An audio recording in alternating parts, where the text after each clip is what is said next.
Hello, YouTube. Welcome to another exciting episode. Okay, another episode of Joe Ketchapalia talks about building a shipping container home and still nothing about the tiny home. Waiting for those plans and stuff. Made some decent progress since last time. Got a good amount of framing done, got some holes cut. I'm going to show you a really short video and then probably pause it a few times to talk about what's going on in each of them. There we go, I think. So right away you can see this is me standing between the two that are going to be the two inside containers, and we've cut a hole on each wall. And I say we, and whenever I say stuff has gotten done, it's never going to be me. I just want to make that clear. Not the handiest person, but my fantastic contractors have gotten this done. Cut holes in each side so that that's where that sort of little bridge in between the two sets of containers is going to go. You can see we've gotten, oh my goodness, what just happened? Let's see. Having a little problem with the video. And there we go. All right, looking at that again. Kind of cut out nice. All right, going inside. And let me see if I can pause it there. Okay, there we go. So see, we have the metal framing up all along the inside of this wall, wood framing on the ends, again, because we need a little bit more rigidity provided by the framing on the ends. This I was happy it went up pretty quickly. It's the material I was talking about that we got for just a very good price. I was pretty happy about that. But so let's move along a little bit. You can see we got that all up. You're going to see on the other wall that we haven't put any on there, and it's because that other side wall we're going to cut out. Oh, but whoever this cameraman is, which this is me taking all these videos, just so you know, I wanted to show you the ceiling. And I think this is nice. So all we did with the ceiling is clean it off with a pressure washer and paint it. And so you can see this one's really rough. This is probably the worst out of all the containers. Um, Probably this isn't even watertight, but if you think about it, it doesn't really have to be because we are building a roof over the containers. So this is going to be the ceiling. And so aesthetically, again, I'm not trying to make this place look perfect. I'm not trying to hide the fact that these are reused containers. I know some people wouldn't want this to be their ceiling, but we're keeping it really raw and industrial. I talked about last time how we're keeping the floors just sealing over that. And so um, it's part of how we're saving a lot of money with this, but it's also, I just like the fact that you can actually see that this is a reused shipping container. It's not that we've just, hammered it and doctored it so much that it looks like a perfectly clean box. And so, just I'm going to go and show you the other one as well. I think, yeah, see, I really got to work on my camera skills. Oh, yeah, let me back that up right there because I kind of want to show you that. Let me see. Oh, a little bit more. Are you getting dizzy yet? Okay. Right here, you can see we're going to have to grind this down a little more, but it's where it got cut. This is one I was really happy. The way that this one is built is this is very close to being flush with the floor. Um, it's not the case in all the containers that I've seen, but when we grind that little fin down, we're really not going to have to do much of a threshold or anything where the containers are attached, depending on how perfectly we can align those. And so it's going to be great. I think I've seen this where, you can just seal over it just like how we're sealing the floors, and all you really see is just, that this zigzag little metal piece is a little bit, it'll be ground down, and you can see that what was there. And I really like how that looks in a few that I've seen. I'm hoping that we accomplish the same thing here. So let's see. This is one you can see, again, we did the framing, and this is something. I need to just slow it down a little bit there. You can see again, we left this other side undone because this wall is going to be taken out completely over here. because it's going to be up against the other container. And that's the same reason we did that on the other side as well. You can see this ceiling is a lot straighter, a lot less damage to it, but we're going to do the same thing. We're just going to spray it down, clean it up. Let's pause one more time. And then we're going to paint that white as well. You can see here, I guess it's not super clear, but I was trying to show you, there's a number of spots right now where these containers aren't watertight, and we've used this white flex seal um, to just keep out the rain. We're gonna have a more permanent solution, although I think that that is perfectly fine for a long-term solution. But at a minimum, it'll be painted over. And then depending on the size of the holes, we'll probably patch them in another manner. But we're also going to have spray foam insulation there um, on the inside. And so we'll have, you have the metal. If there's holes, we're going to patch them, maybe just with the Flex Seal, depending on the size. And that stuff works really great. And then the spray foam up against it. And so that'll, really keep it there solid. Um, So yeah, that's just the progress we've made so far. Got the framing up, got some painting. And when I was there today, they're painting the other ceiling. I think just about all the metal framing that we can do is up now. Actually, there's the fourth container because we're also using it as storage. We're going to do, and then next steps we're there's not a whole lot more that we're going to do while it's here. We're going to run some electrical. We're going to um, cut out for windows and doors. I think they've kind of gone back and forth on how comfortable they are with that plan. But we are going to cut out the side walls that are not framed so that it will be all open.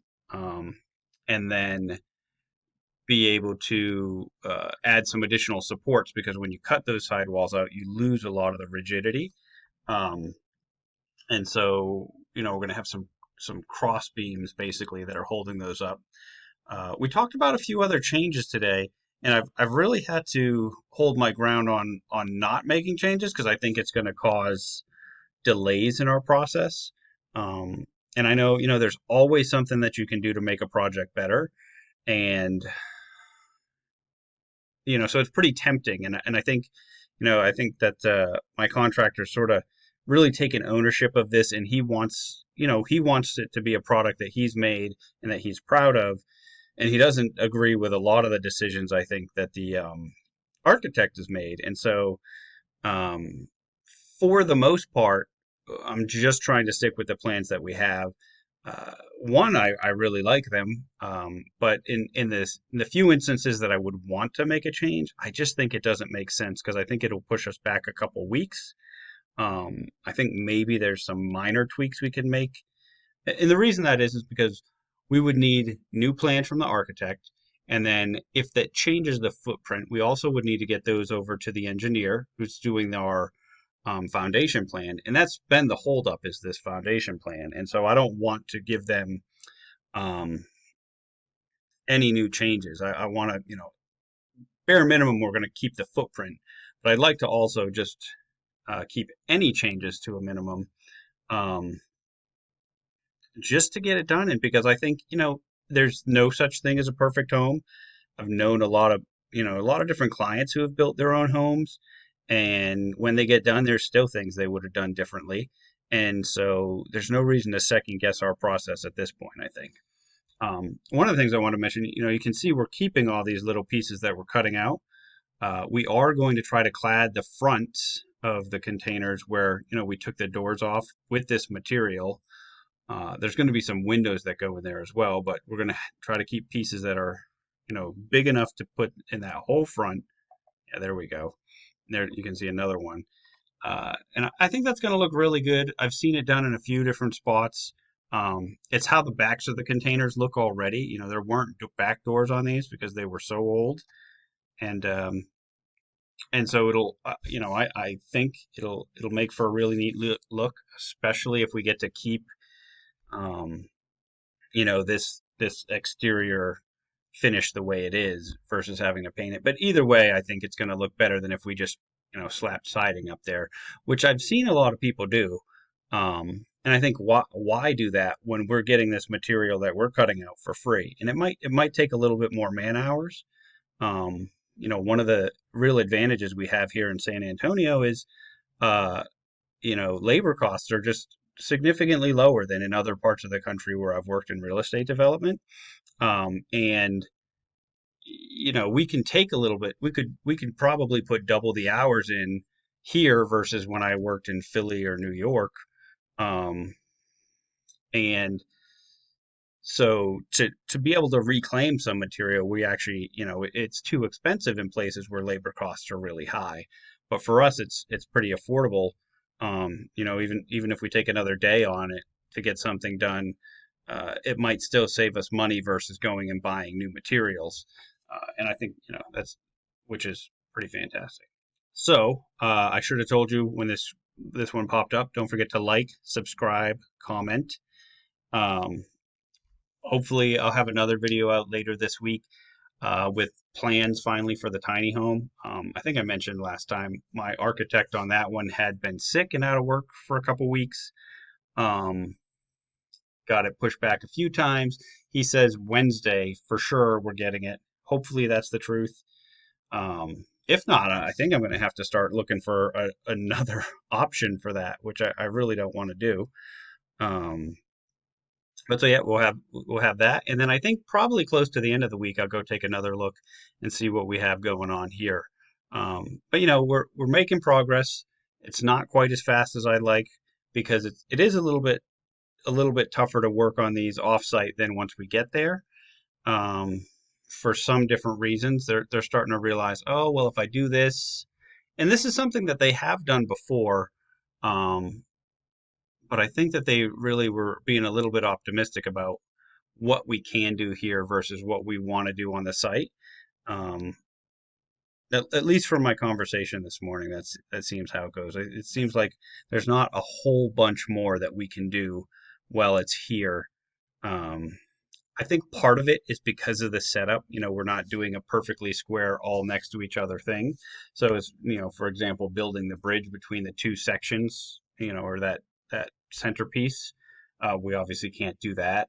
The two containers that are sort of offset next to each other uh, is going to be a little bit difficult to work with at the site where they are now. Um, if we offset it here, start working on it, and then get there, and it's not perfectly the same. It's a lot easier when they're parallel and next to each other. So running into a couple little issues like that, but overall, we're moving forward. Seems like we're sticking to the budget so far, which I am going to do a video about that. Um, yeah, I think that's about it for today. Again, I really appreciate everybody that's watching. I think there's 26 of you that are subscribed now, which is exciting. Um, who knew I had 26 friends? Uh, Maybe a couple of you are strangers, and that's pretty cool too. Hopefully, you tell your friends about it. Definitely, if you see this post on Facebook, I'd love it if you liked it and shared it there as well. Same thing, I've been putting it on my Twitter page every once in a while. Um, if you have questions, please feel free to put them in the comments below. I've had a lot of people that actually send me questions or contact me directly, and that's great. And I like talking about this, obviously. So I'm happy to do that. But I don't know if you know this, if you don't know much about YouTube, if you put those questions down there, it makes YouTube know, hey, this is something interesting, and it'll show it to a few more people. Um, and that's exciting for me. So please feel free to do that. Otherwise, I will see you later this week. Thanks for watching. Yep.